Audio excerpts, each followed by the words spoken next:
Hello everyone, welcome to ILST TV. I am Stephen Williams. I'm Chris Ferrano. And I am Danica Darlington. Today we'll be talking to you about the oral language development. Come walk with us. And now the overview of the oral language development. When children with language disorder are in primary school, the successful acquisition of effective reading, spelling, and writing are dependent on them having good oral language skills. Oral language is the bedrock upon which competent literacy skills are constructed. In secondary school, the balance between oral language and literacy shifts enormously. Adolescents' oral language becomes increasingly relevant on reading, writing, language, and students' ability to comprehend what they read. The development of infants' oral language begins as caregivers socially interact with them. This is according to Hogging, 2007. Oral language includes speaking and listening. Young children learn about their world as they are communicating with others. Oral language skills are an important predictor of later language and literacy development. This is according to Nepal 2010. Children begin to develop language as they bubble and coo. Soon they are repeating sounds such as dada, and they speak their first word. One-word utterances lead to multiple words, followed by more complex sentences. Oral language is a process that is developed by using spoken language. Language greatly increases during the preschool years. Starting at the age of 3 years old, children should be learning at least 2,500 new words each year. Therefore, they need to be exposed to new words every day. Oral language is used for many purposes. Children use language as they engage in social exchanges and playful encounters. Language is used to make requests, share information, and ask and answer questions. Thus, children's comprehension of language increases during daily interactions. Children's vocabulary expands as they share their experiences. One powerful way for children to increase their oral language is through the hearing of the spoken word and meaningful conversation. The more words children hear and comprehend, the faster their language develops. Two positive and two negative factors that influences oral language development are: for positive, support at home, teaching strategy, and for the negative, socioeconomic status and attitude of the child. We will now look at the positive factors that influences oral language. We'll now look at support at home. Is another language spoken at the child's home? What's their exposure to the level of language? We found out that exposure is an important factor in language comprehension and acquisition. Let's say if the child's family only speak the Jamaican Standard English, they are able to provide help when the child needs it. This help will help the child to develop their oral language in speaking and writing. It is also a matter on how much value parents place in their child's learning. In addition to learning language, the parents are enabling the child to learn and prioritize language learning in their child. Another positive factor that influences oral language is the teaching strategies. How is the language taught? The strategies a language teacher uses have a big impact on language learning.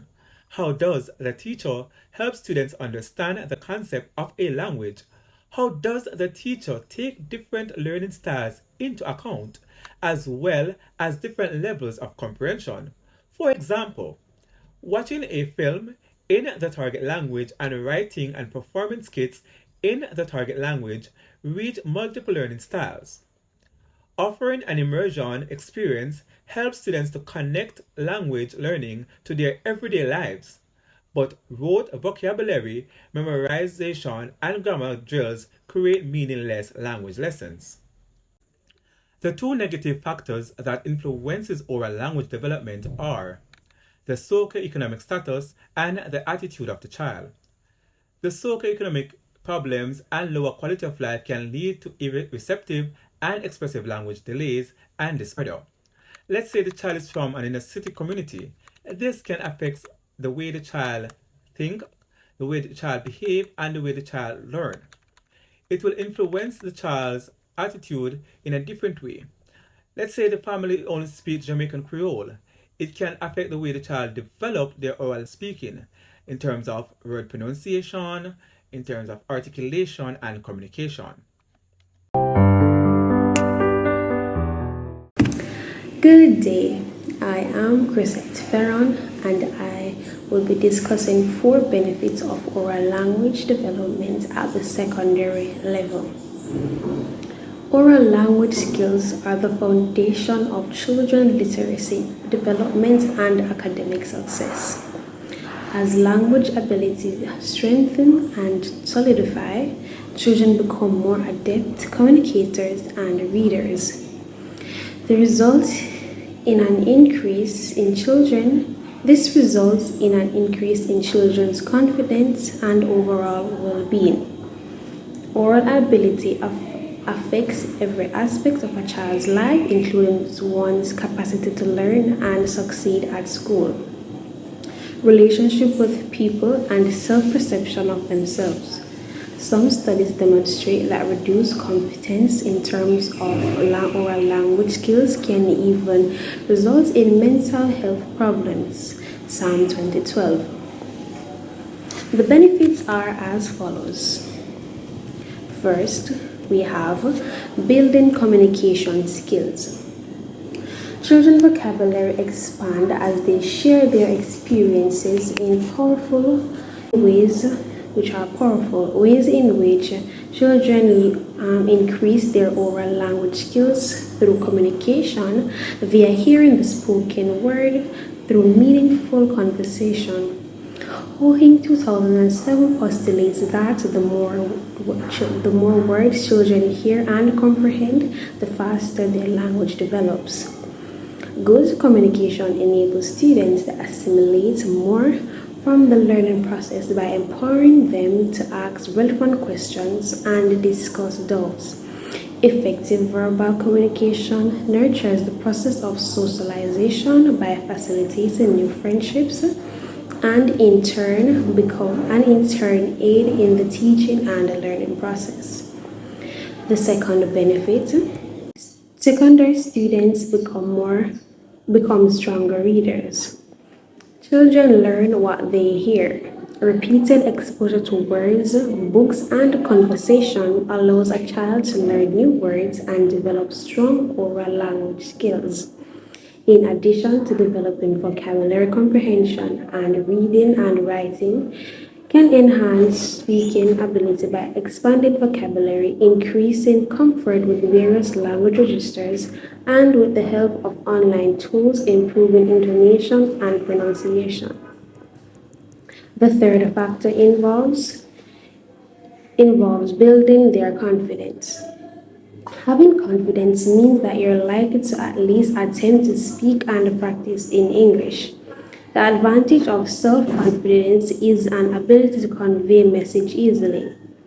The students who have self-confidence will be able to overcome fears or negative thoughts, so they will be easily to communicate, especially in the oral presentation in front of the class.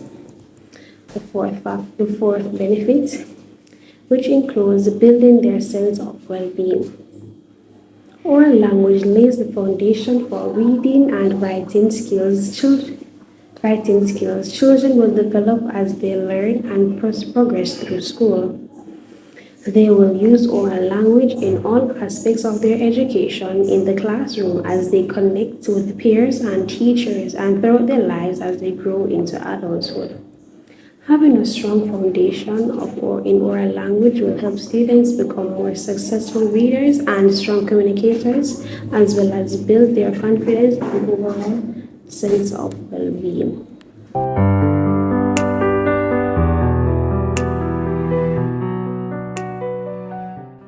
The KWL chart is a metacognitive strategy designed by Donna Ogle in 1986.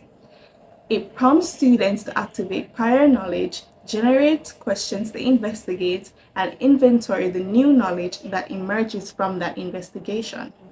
The acronym stands for K, what students already know about a subject, W, what students want to know about a subject, and L, what students have already learned at the end of the lesson about that subject. The KWL is a reading strategy that is an instructional technique to improve students' reading comprehension. It also improves our students' ability to remember the material. KWL is most often used with expository reading materials such as classroom textbooks, research articles, and journalistic pieces. The grade level this strategy is used for in this context is the grade 7 learners. Because they are yet to fully develop critical thinking skills and analytic skills with reading comprehension and oral language. The KWL chart starts students thinking now about what they already know about a topic, what they want to know, and what they have learned in the end. This note-taking device guides students through a 3-step process to develop background knowledge, develop a purpose for learning, and summarize. The strategy is good for the grade level we are working at, which is grade 7, because they have yet to fully develop their critical thinking skills. This strategy helps them to build on their critical thinking and how to analyze information. The reason the KWL strategy was chosen for the grade 7 students are because the grade 7 students are not advanced in critical thinking and selecting the appropriate information to write about. So this strategy narrows down the points of information that they should know, want to know, and have learned by the end of the lesson. The KWL strategy is an instructional technique used to improve reading comprehension. It also improves a student's ability to read, to remember material, and it can significantly improve the student's ability to learn efficiently and retain what they have learned. Evidence of the KWL strategy working is that a pair of researchers conducted a study where they gave one set of students the KWL strategy as homework and explained it to them, while the other set was taught in a conventional method as mentioned by the researchers. Then, the following day, they conducted a test where the results show that the students that got the KWL strategy showed more understanding for reading comprehension. The strategy is appropriate for the grade 7 level as they are not fully developed learners, and this will help them build on their comprehension and reading skills. The KWL strategy can be used to develop oral language by helping students learn how to read by tracing words while the teacher or class reads the information. Students whose oral language has not been developed can follow the information and can now identify words and develop their language skills. A comprehensive text that can be used within the grade 7 level classroom with the KWL strategy is the KWL Comprehensive Workbook, Building Critical Thinking and Analytic Skills.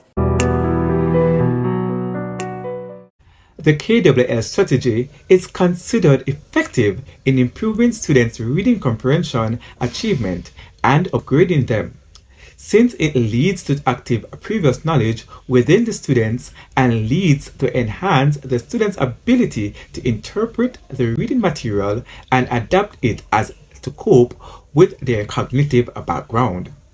KWL is an acronym that stands for Know, Want to Know, and Learned. The KWL chart is divided into 3 columns, one for each letter, under which students will record what they already know about the topic, what they want to know or question they have about the topic, what they already know after the lesson or assignment. The KWL strategy helps students to learn easily and to retain information when it is shared in multiple formats. The KWL chart is so effective in the classroom as it helps students to visualize the learning process and organize the information they are learning at each stages of the lesson. How to use the KWL strategy. To use the KWL strategy, first create a table with 3 columns, one for each letter K, W, and L. Once you have your chart outlined, follow these steps to fill it before, during, and after the lesson. Start with column 1, Know. Under the first column, have students share what they already know about or associate with the topic at hand. You can use the KWL chart for both group and individual learning. You may want to break the class up into small groups and then have each team share their notes with the rest of the class. Consider pulling up an online KWL chart on the projector to fill out together as a class. Students can also fill out their own worksheets individually as you go to help them to stay on track through the lesson. This is a good exercise for teachers to see what the class already understands collectively and plan their lessons accordingly. For instance, column 1 can help teachers to identify any misconceptions students may have going into a lesson. Depending on the situation, you may want to correct students at this stage or simply use the information to plan your lessons to ensure those misconceptions are clarified later in the curriculum. Fill out column 2, Want to Know. Once your class has identified what they already know, the next step is to fill out the W column. Have students answer, what do you want to know about the topic? Again, you may want to split the class into small groups or pairs to start the discussion and then have them share their ideas with the whole class to record on a master KWL chart. If your class does not have much experience with or knowledge of the topic, provide prompt questions to help them brainstorm. You can add who, what, when, where, why, and how to the top of the column to spark the ideas and get the conversation flowing. This step is a powerful teaching aid because it helps teachers identify students' interests and questions on the topic and adopt their lesson plans accordingly. When done well, the result is more engaged students and more effective learning outcomes. Column 3, Learned. Throughout the lesson or unit, students can refer to their KWL chart and fill out the third column, Learned. Here, they will record what they are learning and check off the questions they had listed in the second column that were answered. Students can share what they found interesting or surprising and correct any misconception they might have had from column 1. Some teachers like to have students fill out their KWL charts throughout the unit as they go, while others wait until the end of the unit to have students record everything they learned. Either way, this strategy provides students another opportunity to review and reinforce their learning. It also helps teachers track students' progress and learning outcomes.